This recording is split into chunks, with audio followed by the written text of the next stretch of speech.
From LinkedIn News, I'm Leah Smart, host of Everyday Better, an award-winning podcast dedicated to personal development. Join me every week for captivating stories and research to find more fulfillment in your work and personal life. Listen to Everyday Better on the LinkedIn Podcast Network, Apple Podcasts, or wherever you get your podcasts. The HP AI PC breaks language barriers instantly by translating up to 44 languages in real time, powered by the Intel Core Ultra processor. With the right tools, work doesn't have to feel like work. Learn more at hp.com/AI PC. We trained our leaders and now they should be better. And so we're really focused on using space learning over time, different innovative techniques. We talk about 5x5 communication. So we live that too, that everything is reinforced 5 times, 5 different ways. And you leave with a couple of changes that you're going to make, and you're going to practice those along the way, not trying to change everything about your leadership all at once. And we find that really works. And also, we're all about leaders as teachers. So if we go in and teach multiple levels of an organization, we have the more senior leaders actively involved in reinforcing. And so everybody's using the same language. Everybody's on the same page. Hello, my fellow negotiators. Did you know I once had a listener share that after listening to our podcast, she was able to negotiate a $53,000 raise? And you know what I told her? Where is my commission? Just kidding. But the real story is, this was after years of being too afraid to negotiate. But after listening to a couple of episodes on salary negotiation, she felt equipped with the confidence and tools to ask for the payment she deserved. And that, my friends, is the power of negotiation. And through a subscription to our new membership community, Negotiate Anything Premium, we're taking that power to the next level. With customized playlists based on our most popular topics, you'll be able to find the episodes you're looking for much faster and much easier. A tool that comes in handy as you're getting ready to prepare for an important negotiation. Even I find myself asking, which episode should I listen to before heading into a high-stakes negotiation? And you might be saying, but Kwame, you're the ones having the conversations, but I forget, so I listen to the episodes multiple times, okay? Now, here's the thing about Negotiate Anything Premium. It'll allow you to dive deeper into the specific situations you're facing, whether it's a salary negotiation, an important business meeting, or an emotional conversation with a loved one. Bonus for you. In addition to ad-free and extended episodes, premium members will have exclusive access to solo episodes and insights from yours truly. And as you know, it will be very dry and very boring because I have no sense of humor. And this is something that you all have been asking for. I'll also be offering personalized answers to some of your most burning questions through our Ask Me Anything feature. If you've been enjoying our traditional feed, imagine the value a premium subscription can offer.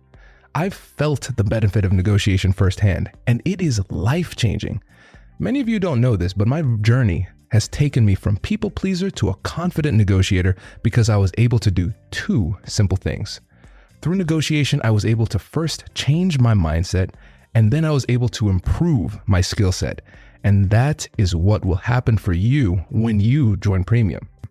I've already seen the impact of these skills and the power of this model, not only in my own life, but also in the lives and careers of our clients all around the world, my family, my friends, and our team here at ANI. And I am confident that it can do the same for you. Now, are you ready to negotiate more of the best things in life? Check the link in the show notes to learn more. I'm excited to continue the conversation. I'll catch you later.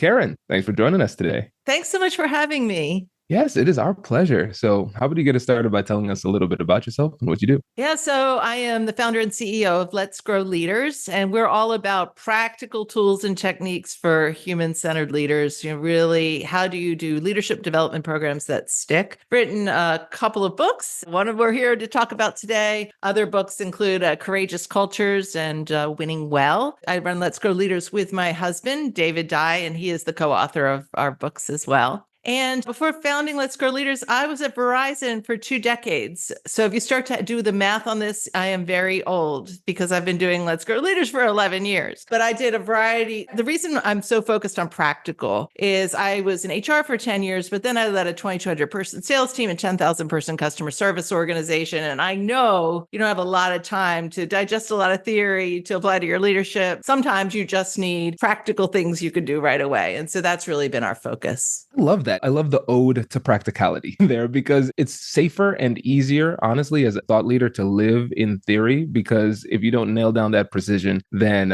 you can't necessarily be wrong because everything is theoretical. So I really, really appreciate the focus on practical tools that stick. Yeah. I don't want the listeners to overlook that nuance there. So practical tools that stick. Tell us why you described it that way. So many times people call us and say, well, I want to do leadership training, but we brought in leadership consultants before and everybody had a great time. They learned some things, it seemed, but 3 months later, we were all back to doing the same things. And I think part of that happens for a variety of reasons. One is try to cram too much in, or somebody's there just to check the box and say, yep, we trained our leaders and now they should be better. And so we're really focused on using space learning over time, different innovative techniques. We talk about 5x5 communication. So we live that too, that everything is reinforced 5 times, 5 different ways. And you leave with a couple of changes that you're going to make, and you're going to practice those along the way, not trying to change everything about your leadership all at once. And we find that really works. And also, we're all about leaders as teachers. So if we go in and teach multiple levels of an organization, we have this more senior leaders actively involved in reinforcing. And so everybody's using the same language. Everybody's on the same page. This is incredible. I think we could have a whole other episode on just your approach to teaching and learning, because I'm recognizing just in the way that you're describing this, you think about it at a different level, which is really admirable. So I'm going to have to refocus here because I want to make sure we can get on the book. This is great. And so what was it that really drove you to write this book? It's interesting. I think all of us have been just experiencing more conflict over the last couple of years. And so actually, our publisher called us and said, somebody's got to write a really practical book on conflict. We just had a meeting. Would you guys be up for it? Which was funny because we really had to pause and think first for a variety of reasons. One, everything we do is really research based. So if we weren't just going to pound out a book, right? We had to go do significant research. So we invested in the World Workplace Conflict and Collaboration Survey to really understand what was happening, and wanted to do that first before we really agreed to write the book. And the next thing we had to do is really look at ourselves, because we're a husband and wife team leading a global leadership company in the middle of a pandemic, in a crazy shift from a business. We were having some conflict, and are we really qualified to write this book? Are we doing the right things? Are we walking the talk? And so it was really spent some time thinking through that and doing the research. And we realized that, we do have conflict, but that conflict, on the other side of that conflict, is innovation. It's better collaboration. It's deeper relationship. And so what we really believe is you've got to have the conversation. And avoiding the conversation creates more long-term conflict. And so that's why we wrote that's why we said yes, because we realized that we had something important to contribute. And also in making it super, super practical. And, so many times our clients will call us and they'll say, Karin, David, just give me the words. I got this problem with my boss, just give me the words. And, you go through it and you realize over the years, we have been giving people a lot of words. And so putting that in a more systematized way, because the book is called Powerful Phrases for Dealing with Workplace Conflict. And you can't obviously script every word anybody's ever going to use. But we thought if there's a way we can really systematize that, we can get into the dimensions and why we did it the way we did it. It could be really useful for people who were in what we call an ACE, which is an acute conflict emergency. I love this. And Karin, going back to what you said initially, I would not trust a conflict resolution expert that does not themselves experience conflict. Right. Okay. So just want to put that out there. But there's so much to explore here. And so when you think about the research, what were some of the findings in your research leading up to the book? Yeah. So the first thing we wanted to know is, we think there's more conflict, but is there really? And so that we asked people, and so we had 5,000 people in 45 countries and asked, are you experiencing less, the same, or more conflict? And 70% were experiencing either the same, the more, or significantly more conflict. So that guess that it's harder was true. But the other thing is that we really found out that there was really what we call new conflict cocktails, right? There's new combinations of conflict that are making it really tricky for folks. So, we went through a global pandemic where people were choosing their bubble. And so there's this isolation of us and them, and I'm actually physically scared of other people. And at the same time, people are feeling lonely and disconnected. Then we had all these shifts to remote work, many of whom did not fully come back. And so you've got this longing for human connection, but you also have people liking, in some circumstances, their remote work. But now we've got more global teams across multiple time zones. Like, I have one client who says there's only 1 hour of the day that he can get his whole team together in a meeting. And the people in the Philippines are still joining at 9 p.m. Right. So that's hard to build collaboration in an environment like that. And then we have all these new shifts of expectations, like things that are not clear, because we just assume. So most conflict comes from an expectation violation of some sort. So you and I are having a one-on-one, right? And you don't turn your camera on. And what if that ticks me off? Well, he doesn't care. Does he not even respect me enough to turn his camera on? Well, that may not be. You may say, Karin, we have such a good relationship, and I have Zoom fatigue, and I feel so comfortable with you, I don't have to put my camera on, right? But if we don't have an expectation and we haven't talked about that, we're going to have some conflict. And so it's all those new kinds of conversations that we have, all the old conflict that we had, plus we have all this new breed of conflict. And so the one statistic was 70%. Same or more. But then we asked people to think about a significant conflict that they had in the past and what would be their advice to their former self if they were faced with that conflict again. And that was what was really fascinating. 55% said, I would stay calm. And 21% said, I would talk about it or talk about it sooner. Well, to stay calm and to talk about it, you need tools to do that. Because just telling somebody to calm down is about the worst way to get somebody to calm down, as you know, as an expert here. This is great. I've got a quick story for you.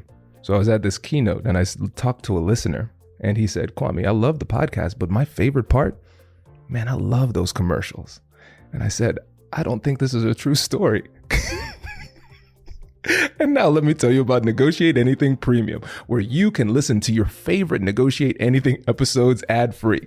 With a subscription to Premium, you can get access to more insights from your favorite experts and ad-free listening and extended episodes.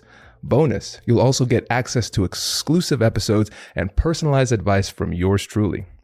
If you've been looking for an easy and affordable way to level up your skills and negotiate more of the best things in life, join our premium community. Now, for that gentleman in that fictional story, this ad's for you. And for the rest of you, I'll see you in premium. Introducing the HP AI PC, your powerful AI assistant. Easily search through personal files, gain valuable insights, and make smarter, more informed business decisions.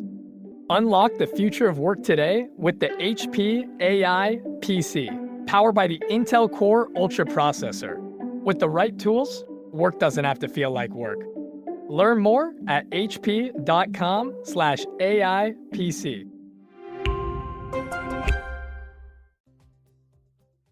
If you are ever in a situation where you need somebody to get that fire in their belly, them to calm down. And that is exactly what you need to do to light their fire.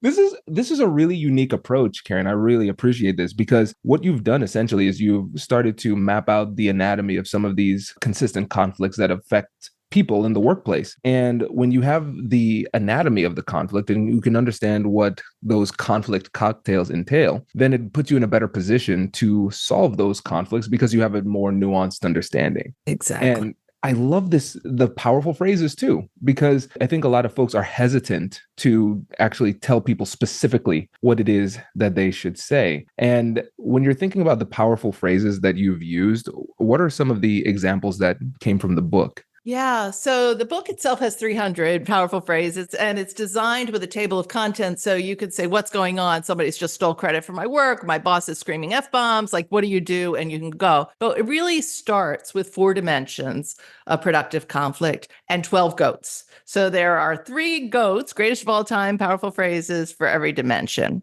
So the first dimension is connection. Are we connected as human beings? And this concept of connection happens at 2 levels. It's the, are we connected before we're even having a conversation? And are we investing in that, which is so important to do deliberately? And then how do you connect at the beginning of the conversation? So imagine that you're in a conflict with a coworker. Let's call him Joe. Now, if Joe is about to use a powerful phrase, he might say, this is one of our favorite connection goats. I really care about you, and I'm confident that we can find a solution we can work with here.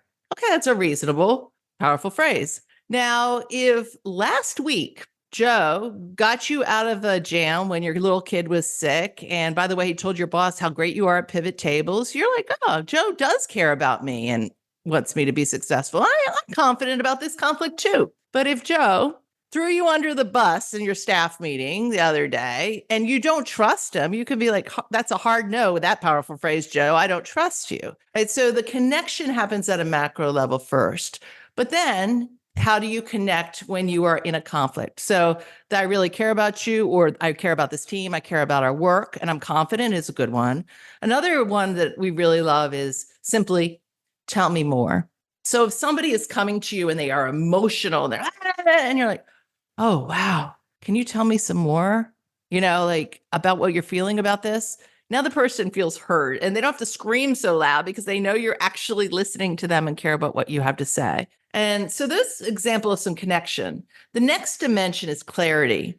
And this is, do we have a shared understanding of success? Like, do we know what we're both going for here? And our favorite goat for that one is, what would a successful outcome do for you? And there's a subtlety, because what does success look like for you is a very good, powerful phrase. This one takes it a level deeper because it gets people thinking and articulating their emotions or their motives, right? Well, what it will do for me is make me look better with front of my boss, or what it'll do for me is reduce the stress that my team is under right now because they're overworked, or what it'll do for me is to help us build a better relationship with this client. Like, those are specific motivations. And once you understand what both motivations are, it's easier to hone in on what is the solution there. So you've got connection and clarity. And then the next 2 are curiosity and commitment. Curiosity, one of our favorites there is, what do you suggest we do next? Or what does this look like from your perspective? The thing about the curiosity is it's really hard to be furious and curious at the same time. So, if you can show up in any conflict really genuinely interested in what the other person's perspective and what solutions are potentially possible, that's really strong. And then the commitment goats are all about, how do you reach a shared agreement? And so what's one solution we can both agree on? Or what's one next step we can both agree on? Or, okay, we've come up with the solution. What I hear us saying is we're going to do this. Let's schedule a time to talk about this again. And all those goats are to prevent the Groundhog Day of conflict. I think we've all been in that conflict where we have the conversation. We think we're going to get better. We all agree to do something. I see you're laughing, right? And then there we are back again in the exact same conflict. Oh my goodness. Okay, so Karin, we're at over 1,100 episodes of Negotiate Anything. And I will say with confidence, I've never heard anything like this ever. What? Yes. This is incredible. And that's why you had to write the book, because I think a lot of times experts in the field, they're afraid of giving people exactly what to say. Sometimes they might do it, maybe give you 1 or 2 types of things that you might say, but 300 is quite generous. And I think this is incredible, because going back to what you said before, you said we're not scripting out the entire conversation. What we're doing is we're saying at pivotal points in the conversation, here are some specific tools that have been tested that can work. And then you can build on that. And so just recapping for the audience, we have the 4 dimensions of connection, clarity, curiosity, and commitment. And I think this very clear and easy to understand structure makes it easier for people to actually put it into action. And you might not have heard this before, but I think this is an example of practical tools that are likely to stick. Imagine that. Wow, this is great. And now let's speak to the people who might be tempted to script out a little bit too much. How do you balance that before and during the conversation? Yeah. So the first thing is make them your own. If it doesn't sound like you, if you would use different words, think about just the phrases as the intention. I mean, we're very deliberate about the words that we use on purpose because, right, what would a successful outcome do for you is different than what a success look like. So look at the spirit of what's trying to happen with these phrases, but then say, what is language that feels natural to me? And particularly as you get into your conflict emergencies, because dealing with a micromanager, we'll have, I think there's 15 powerful phrases you could potentially use in there. You're not going to use all 15 powerful phrases. The idea is like, well, what's happening here? And so the first powerful phrases in that one are questions to ask yourself, because I always hear this. I mean, you probably have heard this a million times too. Somebody says, well, I'm dealing with a micromanager. My boss is a terrible micromanager. And then you go talk to the manager and the manager goes, oh my gosh, I wish I didn't have to micromanage this guy. You know, if he would only do what he's supposed to do, I could leave him alone. He's wasting all my time. So there's two sides to every story. So sometimes we'll say, before you say you're dealing with a micromanager, let's ask yourself these powerful phrases first. Is it just you they're micromanaging, or are they micromanaging everybody? Is your performance where it needs to be? Are you making mistakes, right? Because that is those kinds of questions first. That's sort of the screen. All right, you'd go through that and you're like, yeah, no, the dude really is a micromanager. Okay, so then here's some, powerful phrases you can ask. And so there, it's an idea and you can go, oh, yeah, that one, that's the one I should use. And then I think it's how you show up with your body language. I mean, obviously, if you're reading it, if you're reading it, let's start with what we agree on, right? That's not going to feel natural, but it's really, here's just a quick example of how I know this can really work. If you could just pick one or two that are going to make a difference. I had this guy. So one of the things I do with one of our clients is quarterly, I go in and have a conference room. People can come and just talk with me and do coaching spontaneously about anything that's going on. You know, if you've watched Ted Lasso, Coach Sharon, or, I'm like that psychologist. So even though I'm not a psychologist. So I get to know, it's very interesting time for me because, everybody's complaining about everybody else, right? So this guy comes racing in and he looks in the door and nobody's there and he pulls it open and he goes, shuts the door. He says, Karin, I see you have a new book because David, my husband, just sent me an email and the book image is in his signature. Do you have that in your purse? I need that book right now. And I said, let's just call him Lou. His name is not Lou. Lou. And it's not books out yet, but what's going on? And he goes, this person. And I said, happen to know her. And guess what? You two want exactly the same thing. You want exactly the same thing. You are on the same team. You're both passionate about it. So I'm like, we needed a clarity, powerful phrase. What did success look like for each of them? And they needed a connection one. And then they needed a curiosity one. So I didn't give him 300 powerful phrases. I gave him 3. And I said, go have this conversation. I'll be here. I'm here all week. Right? So he went 2 hours later. The conversation didn't take 2 hours, but that's when I saw him again. And he said, oh my gosh, Karin, I've wasted 3 months. My wife is exhausted. I'm not sleeping. Nobody wants to hear about it at home anymore. You're right. We want exactly the same thing. So that's why if you can he needed to have the conversation and he wasted 3 months of his life not having the conversation because he didn't have the words. This is so good. And when we think about the opportunity cost that comes with this, we don't fully appreciate it because we say that avoidance that's within us. We say, all right, it is safer and more efficient for me to just maybe turtle shell up and deal with it, or the fear might pull us away. And then we figure maybe it goes away. But the reality is there's so much that we lose because we don't take that step. And going back to one of the things that you said earlier is that we have these phrases, but I love that you give people the license and permission to make them their own, because we can see we use a phrase at this specific time and we understand why it works and the mechanics. And then we have to figure out as we practice this, how do we make it authentic? How do we make it natural? Because that delivery is really important. Yes. Because we've all had those salespeople who are lean in. What can I do to get you in this car today? It's like, okay, well, I feel gross now. Yeah. Right. But Right. when it feels like it's a line, it doesn't work. But if you can incorporate some natural fluidity and authenticity to it, it works. I think this is incredibly, really, really helpful. Thank you. Yeah. No, this is great. Now, let's see, because I know we're coming up on time. When you think about how people in the workplace utilize these phrases, what are some common mistakes that you see?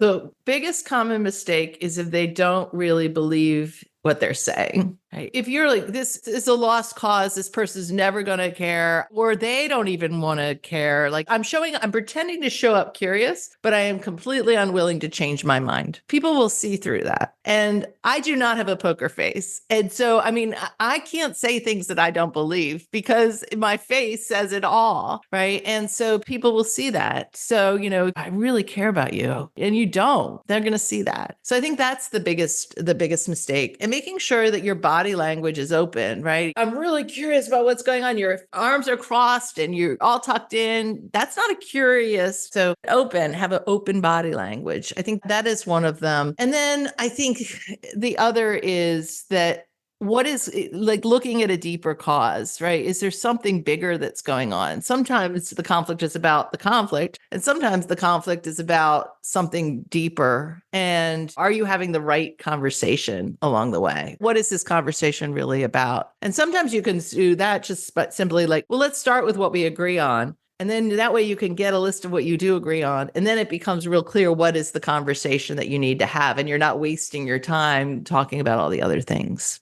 What do we agree on? You know what's funny, Karin? Because as you say that, it seems obvious, right? But I think the sign of a brilliant insight is that it seems obvious in hindsight. Because in my entire career, I've never said it explicitly like that. I might get to that point after the fact, like down the road after 5, 10, 15 minutes or more, just recapping and then using that to get positive momentum. But if I could be more, or we collectively, everybody listening, could be more explicit with that and saying, hey, let's start with what we agree on. I think that has a much different and more effective psychological impact because it leads to us starting off with that positive momentum where we're working collaboratively to find those points of agreement, and then we can move on from there. That's so good.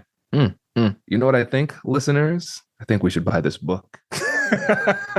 That's what I think. So, Karin, before you go, remind the listeners about the book and how they can get in touch. Yeah, so thank you so much for this great conversation. The book is Powerful Phrases for Dealing with Workplace Conflict, What to Say Next to De-Stress the Workday, Build Collaboration, and Calm Difficult Customers. And our website is letsgrowleaders.com. You can download. One of the things I'm really excited about is we've built a many page companion guide with all kinds of exercises, book group discussion, training activities, all for free. So if you want to read the book together, it's really easy to do that. So, and I'd love to connect on LinkedIn. I'm Karin with an I, Karin Hurt. Awesome. Karin, thank you so much for joining us. Really appreciate it. Oh, it's been absolutely my pleasure, Kwame.